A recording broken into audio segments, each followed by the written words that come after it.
કે ભાઈ 12 ધાનનો ખીચડો જે ભાઈ નસીબવાળા હોય ને એને જ મળે. વાહ ભાઈ વાહ. વાત કરીએ ને તો ટોટલી ડ્રાયફ્રૂટ અને દેશી ઘીથી બનાવવામાં આવે છે. એનું આખું સ્ટ્રક્ચર દેશી ઘી અને ડ્રાયફ્રૂટ ઉપર હોય છે. એની જોડે જે રવૈયાનું શાક અને કઢી થોડી એની પણ થોડી વાત કરતો પ્રેમ. નમસ્કાર મિત્રો, જેપી ફૂડ વિડીયોમાં ફરીથી આપનું હાર્દિક સ્વાગત કરું છું. આશા રાખું છું કે તમે બધા મિત્રો એકદમ મજામાં હશો, સ્વસ્થ હશો. મિત્રો, પહેલાં તો તમારો ખૂબ ખૂબ આભાર માની લઈએ, કેમ કે ચલાલી ગામના જે ભજીયા તમને બતાવી દીધા એમાં તમે બહુ અદ્ભુત પ્રેમ આપી દીધો છે અને ઘણા બધા મિત્રો ખુશ પણ થઈ ગયા. સરસ વિડીયો બનાવ્યો અને તમે બધાએ જે એ વિડીયોમાં પ્રેમ આપ્યો છે એ બદલ ખૂબ ખૂબ આભાર. મિત્રો, આજે તમને સરસ મજાની જગ્યાએ લઈને આવી ગયા છીએ. મુનિ આશ્રમ એટલે ડાકોરમાં મુનિ આશ્રમ પાર્ટી પ્લોટ છે, ત્યાં ગાડી સરસ તમને લઈને આવી ગયા છે. ધનુર્માસનો સરસ ખીચડો તમને બતાવી દેવાનો છે, સાથે કઢી અને રવૈયાનું શાક ને બધું સરસ તમને આજે બધું બતાવી દેવાનું છે. ઓમ સાઈ કેટરર્સની અંદર મિત્રો તમને લઈને આવી ગયા છીએ આજે. અને ધનુર્માસનો ખીચડો ખાસ અત્યારે આ સિઝન છે તો એ સિઝનની અંદર ખાસ તમને ધનુર્માસનો ખીચડો બતાવવાનો છે.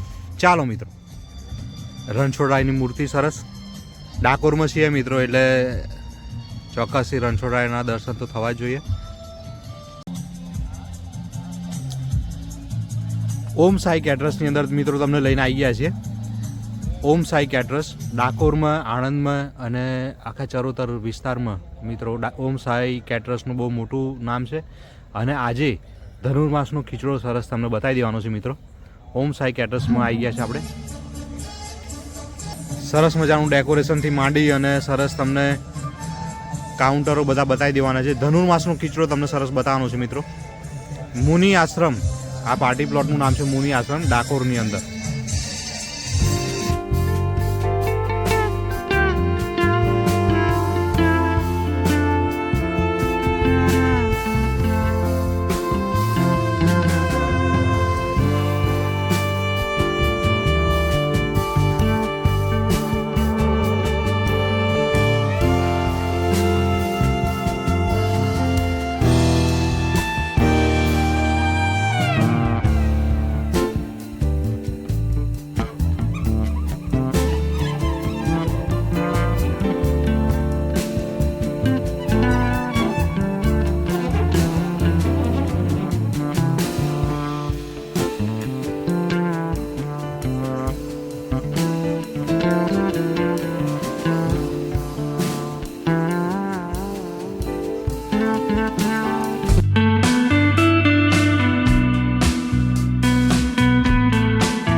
નમસ્કાર મિત્રો, જેપી ફૂડ વિડીયોમાં ફરીથી આપનું હાર્દિક સ્વાગત કરું છું. આશા રાખું છું કે તમે બધા મિત્રો એકદમ મજામાં હશો.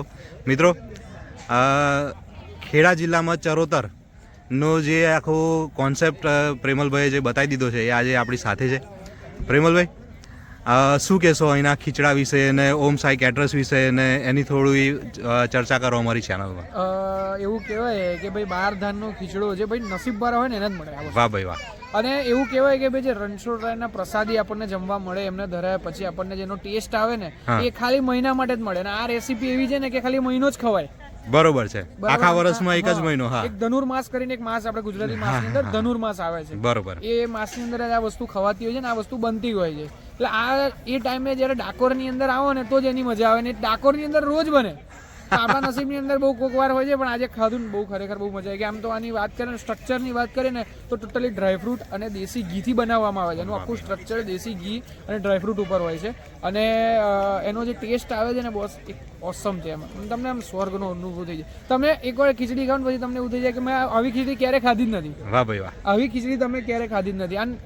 પેલી ખીચડી પણ ના કહેવાય, ખાલી અને ખીચડો જ કહેવાય. ખીચડો જ કહેવાય, કારણ કે આની રેસીપી એવી અલગ છે આખી. અને એવું કહેવાય, અમુક વાર આપણે એવું સાંભળ્યું કે ભાઈ જામનગરના ઘૂઘરા કહેવામાં આવે છે, ભાવનગરના ગાંઠિયા કહેવામાં આવે છે, પછી સુરતની આપણે આલુપુરી કહેવામાં આવે છે, ખાવસા કહેવામાં આવે છે. એવી રીતે એક આ અહીંયા જે બને ને આપણે ડાકોરની અંદર તો જ મજા આવે વસ્તુની, નહીં તો મને નહીં લાગતું મજા આવતી હોય.